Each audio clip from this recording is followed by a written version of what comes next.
Welcome to Process to Profitability, a podcast all about the tools and strategies you need to serve your clients and grow your small business, hosted by me, Samantha Mabe of Lemon and the Sea. Join me as I chat with creative entrepreneurs and small business owners about how they built and grew their businesses and how you can do the same in a way that fits you. Let's get started. You're listening to episode 127 of Process to Profitability. Today, I'm talking about finding your brand voice for your website copy with Erika Holmes. Erika is sharing what a brand voice is and why it's such an important piece of writing your website copy. We also discuss developing your brand voice, including creating a brand alter ego. Erika gives some great examples of how you can use your brand voice on specific pages of your website that can sometimes seem boring, and the other unexpected places you can add personality to your website. Erika Holmes is a copywriting expert who helps entrepreneurs find the sweet spot between clarity and personality in their marketing message. She writes website and email copy that makes people say, "Damn, I need to hire her." Through her work with big and small brands alike, she's seen firsthand that putting personality in your copy is the fastest, best way to attract dream clients. In addition to online entrepreneurs and personal brands, Erika's client list includes eBay, StubHub, and Levi's, and many, many more. She's on a mission to show her kids and other aspiring entrepreneurs that they can make a good living doing what they love, even with an English degree.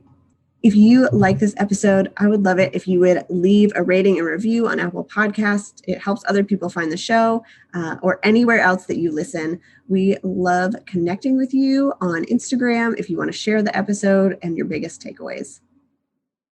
Hi, Erika. Thanks so much for joining me today. Thank you so much for having me. I'm pumped to be here. So I read your bio at the beginning of the show, but I'd love if you could tell us a little bit more about who you are, where you're from, and how you got started in your business. Yeah, so I grew up just outside of Washington, D.C. in Alexandria, Virginia, for anybody who may know. I now live in Tampa, Florida. I've been here for about 15 years, but I'm a copywriter.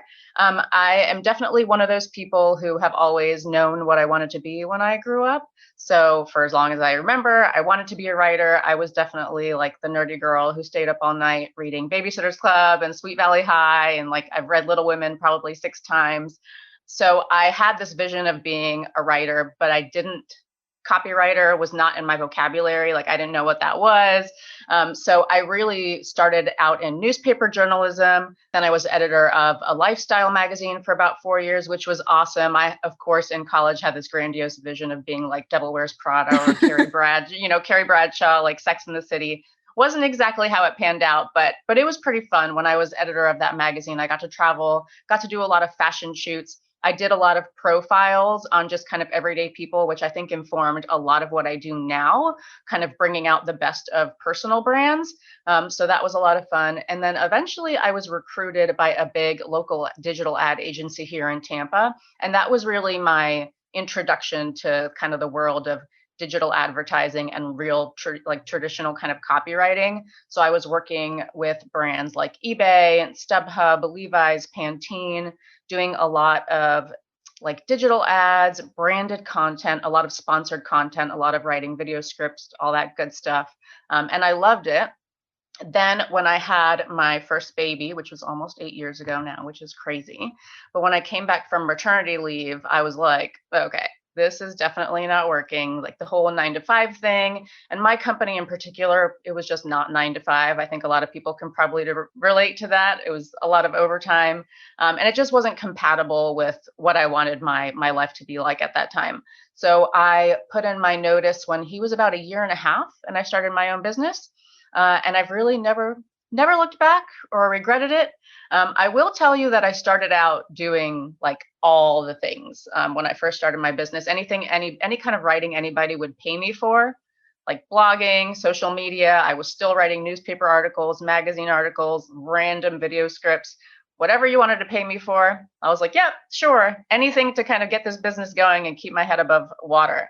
So it took me probably 3 years to really figure out what I wanted my niche to be, and who my ideal client was and all that good stuff. And so Now that brings me to where I am today. And I like to say that I write website and email copy that makes people say, damn, I need to hire her.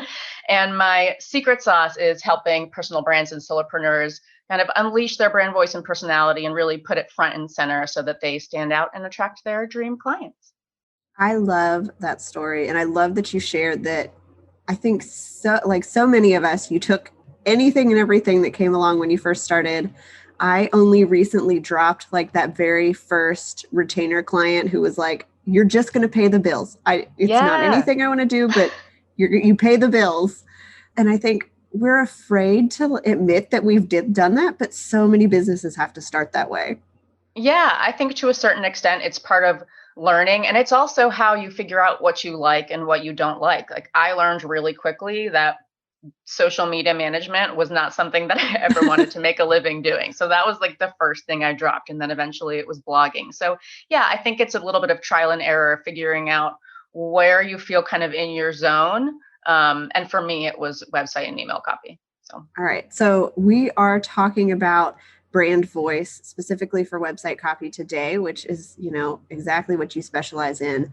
But let's start with the basics. If people don't really know what a brand voice is, can we talk about what it is and why it's important to keep in mind when you're writing something like your website? yeah, totally. So, yeah, we hear this concept of brand voice a lot in marketing, and it feels like this intangible buzzword that you can't really measure. And I think if you ask 25 different copywriters about what brand voice and brand personality is, you might get 25 different answers. But at its core, your brand voice is the way that you express your brand personality. It's the words you use, the feelings they evoke. And your personality is really just right the way you think, the way you feel, and the way you behave. And voice is the tool that you use to express that. So just kind of like your personality is the thing that makes your friends, family, partners love you, it may also be the reason that others don't like you, right? Your brand personality is what's going to attract and repel others. So it's really just the way your brand intentionally kind of shows up in the world. The beauty as a business owner is we get to shape that brand personality. If we don't, other people will do it for us, which could be good or bad. But that's kind of one of the reasons it's really important to be strategic about it. The other reason it's super important is you and I, for example, are in super saturated markets, right? There's millions of copywriters, millions of designers. You get to a certain point where everyone's kind of saying the same thing from a business perspective. So it becomes really hard to stand out. So the easiest way to differentiate yourself and make sure that when someone reads your caption or stumbles on your website, that they're like, oh my God, like this is the person for me. They kind of resonate with what you're saying and how you're saying it. And the best way to do that is to kind of let your brand personality and voice shine and just kind of be unapologetic. Your brand voice and personality, it's really the only thing you have that's yours and yours alone. So imagine somebody is looking for a designer and they're checking out 5 different web designers, right? They want to hear that thing or read that thing that makes them feel like you're the person for them, something that's, they want to find that connection point, right? We're all looking for connection points, and the brand voice and personality is just the simplest way to do that. Yeah, that makes a lot of sense. And I think so many people listening are in saturated markets where there's a lot of people to choose from. And it's not that, in a lot of cases, it's not that I'm more talented than every other designer out there. It's just finding the people that I'm going to work with well, that are going to like working with me, as opposed to, I can offer you a website that's a million times better than everybody else can. Right. And a lot of times it's, you want to, again, going back to that little connection piece, a lot of people, when you're looking for a designer or a copywriter or whatever, there's a little bit of like an intimidation factor, right? Like you're kind of nervous to like pick the phone and call somebody. So if, for me, for example, what a lot of people say when they get on like a discovery call with me is they're like, I love that you love Mean Girls, or, because I use like Mean Girls. I use a lot of movie, TV, pop culture references in my copy. People call that out a lot. It's like, hey, it gives us something that we have in common. Other times it's the fact that I've got like 2 kids and I'm just like, I post whatever crazy things they say on social media and stuff. So, it makes you more of like a 3-dimensional person versus this like very professional, removed kind of entity. Mm-hmm. That makes sense. So if somebody feels like they don't really have a brand voice yet, how do they get started developing one?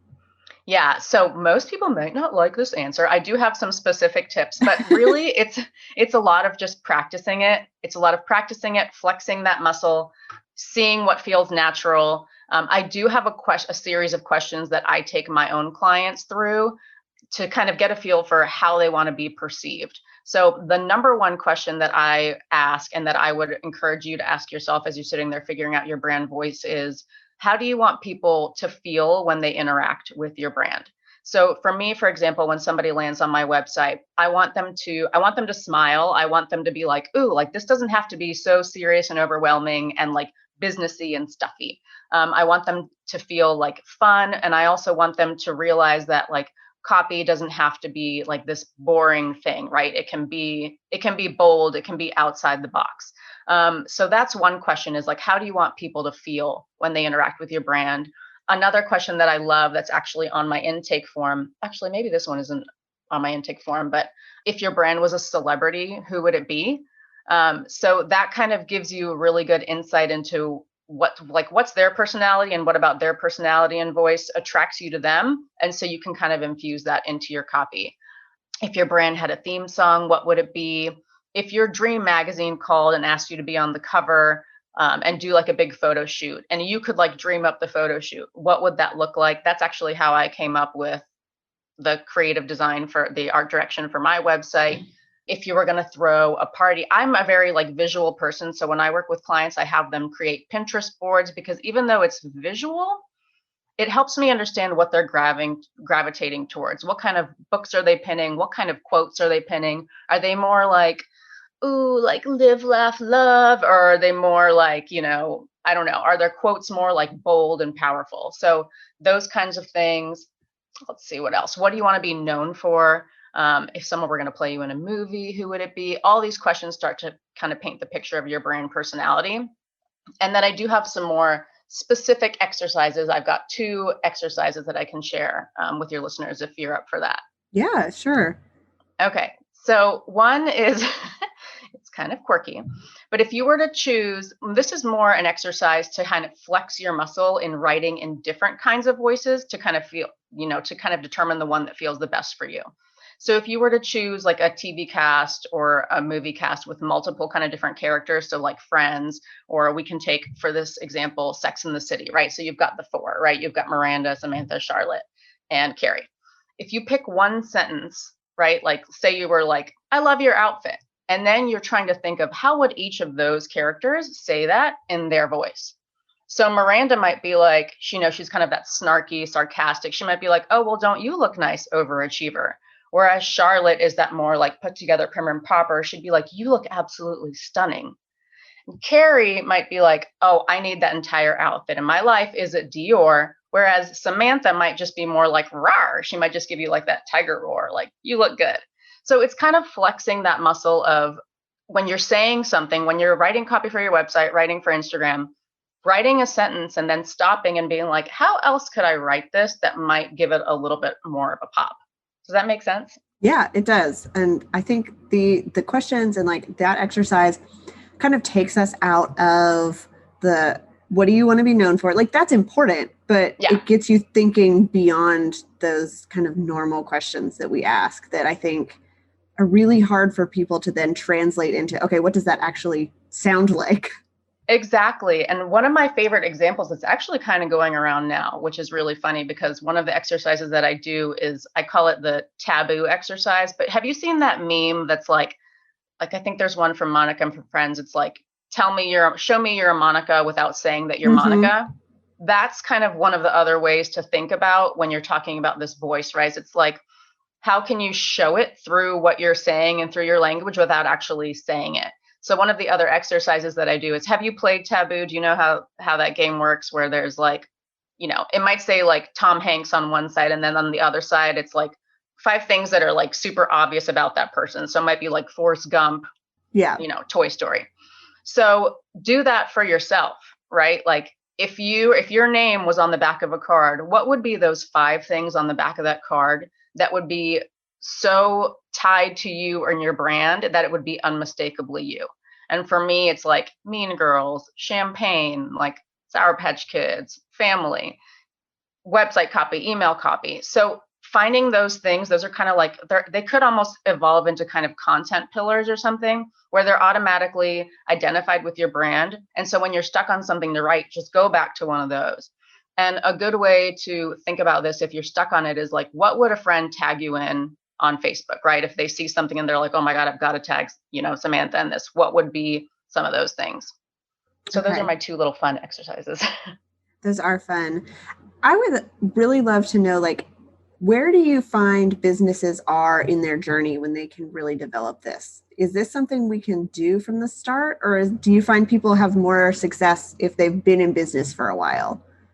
I think that people have more confidence when they've been in business for a while. The thing is that you already have your brand voice. You already have your voice, right?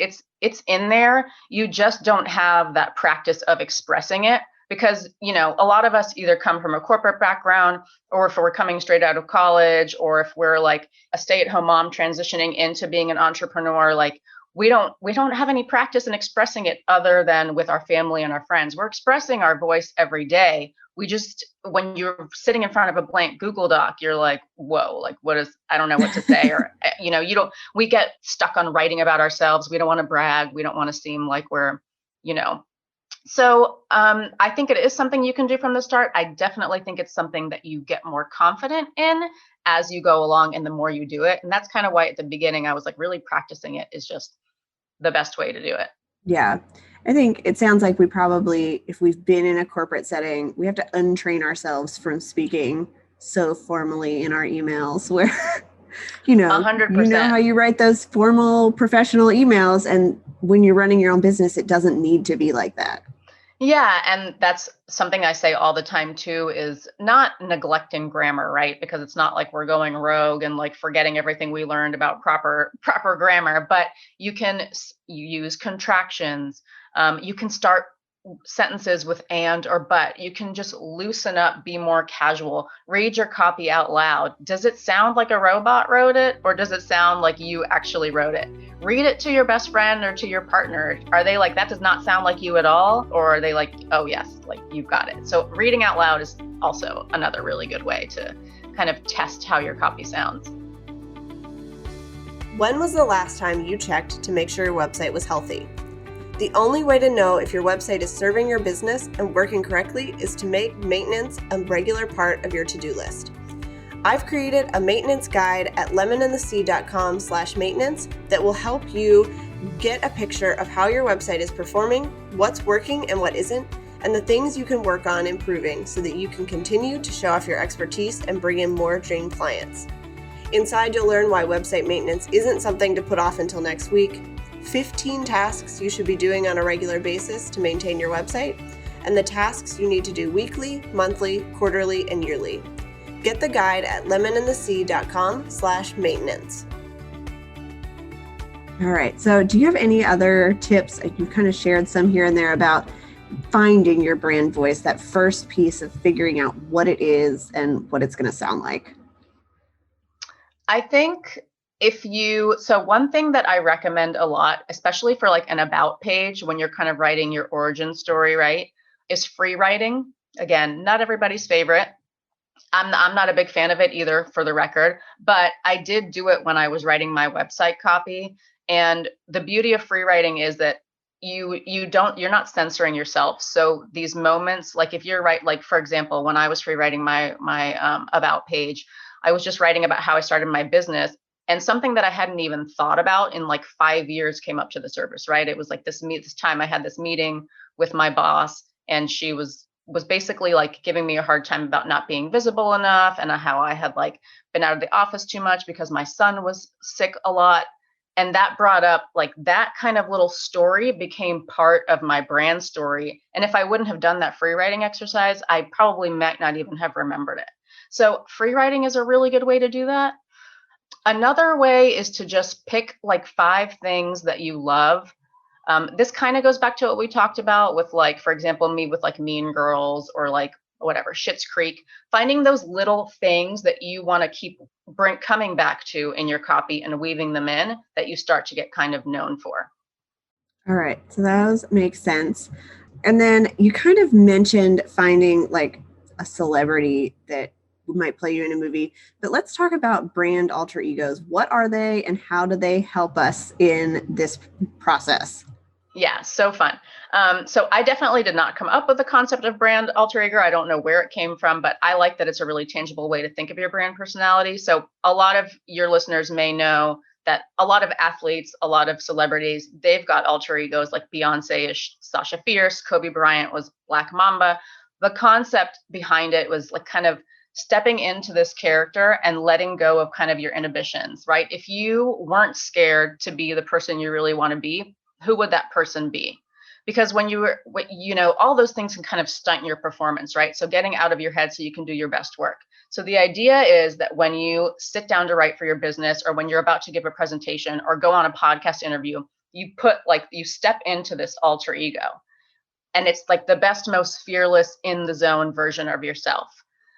So my alter ego is Marvelous Mrs. Maisel.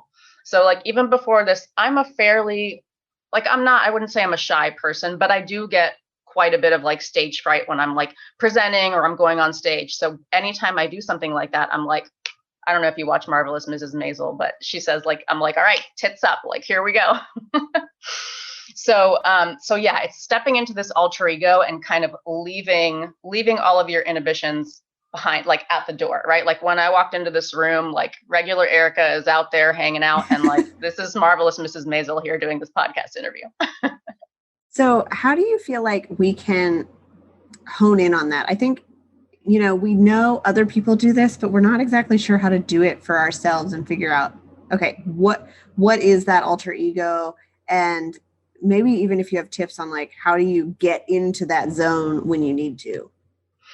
Yeah, so I think it really, for me, I know like a lot of people use a made up alter ego. I have a harder time with that. I need to find somebody tangible that I can identify with. I really think for me, it was just finding somebody, like when I watched that show, I'm like, man, I wish I was more like her. Like, I wish, like, if I wasn't scared, what would I be doing more of? Well, I might be speaking more on stages. I might be saying more things that I'm like not afraid to say. So I think it's finding that version of yourself that you kind of aspire to be in like 5 or 10 years, even if it kind of scares you a little bit, and just stepping into it. In terms of like, what do I do to really get into it, like right before it happens or right before I sit down to write? I definitely take like 5 to 10 minutes of just quiet time to kind of like get into that zone. I might even like, I definitely have like even put on like, done like a YouTube clip to like just get into the Marvelous Mrs. Maisel persona. Yeah, I mean, I don't really, I just kind of know that especially when I'm like writing copy, I just like flip into it. I try to flip into it. I'm not saying I'm as awesome as Marvelous Mrs. Maisel here. Yeah, I'm sure it just takes practice, but I think your idea of kind of picking somebody that's a character or something, that's, to me at least, that seems easier too than having to make somebody up, like, because then you can go and say, okay, what might this character do in this situation, and pull from that. Right, exactly. Yeah. Okay, so let's talk about our websites specifically. Like, how could we use our brand voice on a page, like a homepage or a services page, that can be kind of boring because you're just listing the details, but we want to infuse some personality there? Yeah. Okay. So I have 5 areas on the website that I think are like good starting points to start kind of infusing your voice and personality. The most obvious and the best place, really, if you feel confident with it, is your headlines and subheads. But those are also really hard to write. So definitely for somebody who's not 100% like super confident in their copywriting skills, I'm a big advocate of clear over clever. So work your way up to those. But the other areas that I love infusing voice and personality are calls to action, which are like extremely underrated. A lot of people just do like learn more or like click here, but you can really have a lot of fun with calls to action. On my website, I have like hells yeah, or like tell me more. On another client's, their call to action for her is like take me to business church. Like just have fun with these calls to action, just to give them a little bit more flavor than the old like click here, learn more. Get somebody excited to click that button. The other places that I like to infuse a little bit of voice personality are if you're doing your services pages and you're listing out bullets can be a really good place to infuse some brand voice, especially if you're talking about like features and benefits. Like, is there a way that you can give some like personality to those? Okay, so for example, one of my clients is a virtual assistant, and on her services page, we're kind of teeing up her services pages, and she's like, if you find yourself, with 4,032 tabs open on your browser, like little working in specific details like that kind of make people think like, oh my God, yeah, I do have 8,000 browsers open right now. And it's a little bit more fun than saying like, if you're overwhelmed, right? Like, overwhelmed is just so vague in general. What does that actually look like? What does that mean? Is this person like trying to spoon feed their toddler while they're also like replying to an email? Like, working in those concrete details, I think, especially on your services page, is a really good way to do that. I also like to sneak in some personality in my contact page, in my questions. I have some fun with the way that I phrase my questions, and that a lot of people, that's a point of friction, right? For people, filling out a contact form can be a point of friction. So sometimes weaving voice and personality into those it makes it fun versus like, oh, I got to fill out this form. And then the last place is the about page. I always like to have some sort of either like a 10 things you might not know about me, or like a fun fact section, or like a little quiz. I think, at the bottom of my about page, I have a quiz it kind of gives a little glimpse of personality. So those are some of my favorite areas. The other thing that I do with like headlines, remember I recommended clear over clever if you're kind of new to it. But one thing that you can do in addition to a clear headline, I use a lot of parentheses. So maybe if you do like a super clear headline, could you do something fun right below that in parentheses that kind of offsets the super clear, more direct headline? Yeah, that makes a lot of sense. And I think those tips are really helpful for people to get started without feeling like they have to either rewrite their entire website or start like from scratch and have personality in every section, because that can be overwhelming. But if we're just looking at call to action buttons and a couple of bullet points, and like I love including the fun facts when I design websites because it really connects people. It gives you a little bit more content to add in there. And I think when you are working in a service-based business, you're generally working one-on-one with somebody. They want to know that you are a fun person for them. Totally. And that you're not totally going to like clash on what you like and don't like. Yeah. And the other area that I love that I forgot to mention is like, if you have names for your packages or your services, that's a really fun way to infuse personality. Like I think mine are, instead of calling it like ways to work with me, it's like the copy bar is open, and then my packages have like fun names. So can you name your packages a little bit something that's a little bit more than like website design or like website copy? Like, you can say website copy as a subhead so that it's super clear. But can you just name it something that kind of goes in with your brand voice and personality? Yeah. And I think like from an SEO standpoint, when you are doing both of those things where you're being fun, but then you're also being really clear, that's really helpful for like when people are trying to search for you, because they've got both of those pieces in there. Yeah, 100%.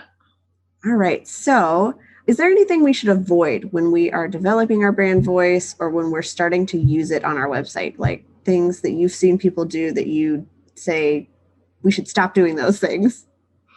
So I think one of the biggest like mistakes that I see a lot of entrepreneurs making is I think we can often try to sound too much like someone we admire or follow, or sound too much like everybody else.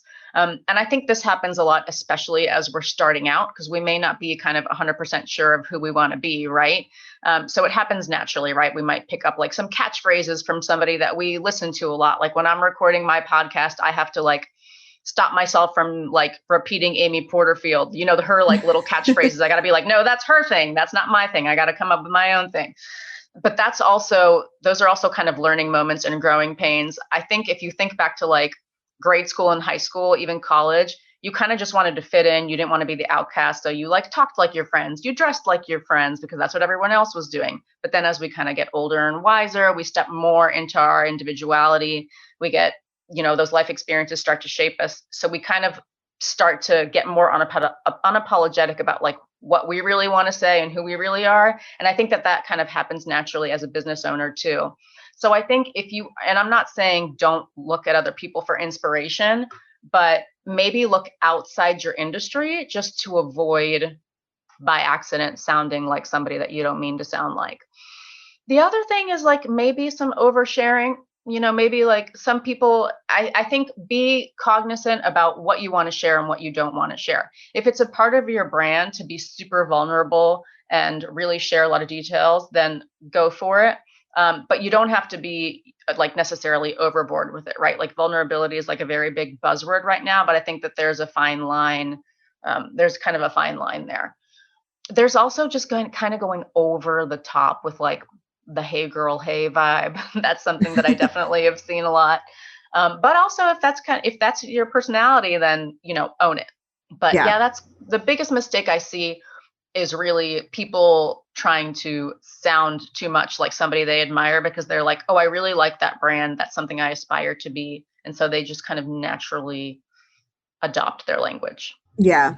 I mean, even I fell into that when I was early in business. And even now when I'm looking at somebody, that I follow them a lot and I'm checking out their website, it's kind of hard to then step back into my own brand voice sometimes. So I think it's good to make sure that you're really watching that and just, I love the tip of look at people outside your industry. Yeah. I think that's always helpful, no matter what it is you're doing in business, to be different than everybody else that's doing what you do. Yeah. And, another thing that I like to do a lot is I'll read like fiction or I'll read like nonfiction just to kind of step out of the business kind of space and more into like a creative writing space. And then sometimes that kind of inspires me. The other mistake that I noticed that we kind of already talked about is this: when you're coming from like corporate or more professional background, is kind of sounding a little bit too stuffy or corporate or professional. But for some people, they still do want to keep an element of that in their brand voice and personality, and that's okay. But if you don't want to, then I think you can slowly kind of start to like integrate more contraction into your copy, like just be more conversational, incorporate your kind of everyday slang. So yeah, I think those are the only things that I see are kind of like the mistakes or things to avoid. Okay. So we really talked about website copy today, but like, where do you see people then taking this brand voice, and like, where are some places that you would then start integrating that outside of just your website? Email for sure. I think that's my personal favorite place, I think, to kind of flex the brand voice muscle, because you can tell, like for me, each email is like its own little story. So I really like the fact that you can play and experiment a lot within that small little container. Also social media for sure. I incorporate it into my proposals. I have a lot of fun with like, I think people view proposals as like this boring thing, but I have a lot of fun with my proposals. I do have a template, but there are areas that I kind of change. I switch up to kind of infuse a little bit of voice in there. My client onboarding, I use Dubsado, so I kind of have my whole workflow set up, and all of those emails are kind of voice and personality packed, and they're already pre-written templates. So I mean, like anything you do, I feel like any interaction that somebody has with your brand should feel kind of consistent as possible. And again, that's something that you'll strengthen over time. It's not like you need to tomorrow go and rewrite all of your things, right? But I think those are some of the main places that I incorporate voice and personality. Yeah. And I love that you mentioned that we don't need to go rewrite everything right away. Please don't. That's really overwhelming. So yeah, it's like everything else. Just pick one thing and start there, and then over time move to the rest of them. Exactly. All right. So is there anything else that I didn't ask about brand voice that you want to cover, or tips that you have for people who are listening? No, I can't think of it. I mean, I think we covered a lot. I would say just really try to have fun with it and open up a blank Google Doc and write like nobody's reading it. Like just write like nobody's going to read it and see what comes out for like 10 or 15 minutes. Yeah. And you gave us a lot of exercises that people can go back and listen to and kind of work through as they are figuring this out. So I think that'll be really helpful as a starting point too. All right. So as we wrap up today, if you could recommend one thing to a friend, what would it be? That can be business related, life related, whatever you would recommend to somebody. Okay, so my recommendation is going to sound a little bit like, oh, really? And I recommend this to regular, like non-entrepreneurs and entrepreneurs alike, is find a fabulous housekeeper and take housekeeping off your plate. Yep, that's it. It's literally changed my life. But from a business perspective, it just frees up so much like time and energy. So that is something that I recommend to anybody and everybody that I know. That's a good one. I saw a job application that part of their benefits was that they paid for a housekeeper for you. And I was like, that would be awesome. Yes, I mean, seriously. So that's my recommendation. All right. So where can people find you and connect online? Yeah, so you can find me on Instagram at Erika V. Holmes. You can also go to my website, which is erikaholmes.com, and that's Erika with a K. And then I do have a little mini course. It's a 5-day email mini course, which you'll get one email every 5 days. No, one email for 5 days that walks you through how to write your website, how to write your website homepage, which kind of complements really well what we talked about today. And you can get that at erikaholmes.com/course. All right, perfect. I will link to all of that in the show notes so people can check it out. But thank you so much for coming on today. I'm excited for people to dive into these exercises and really start making those little changes so that they feel like their website and their emails and everything reflect their brand. Yeah, thanks so much for having me. Thanks for listening to Process to Profitability. Please take a minute to leave an honest review in iTunes so that I can help more small business owners and creative entrepreneurs find the show.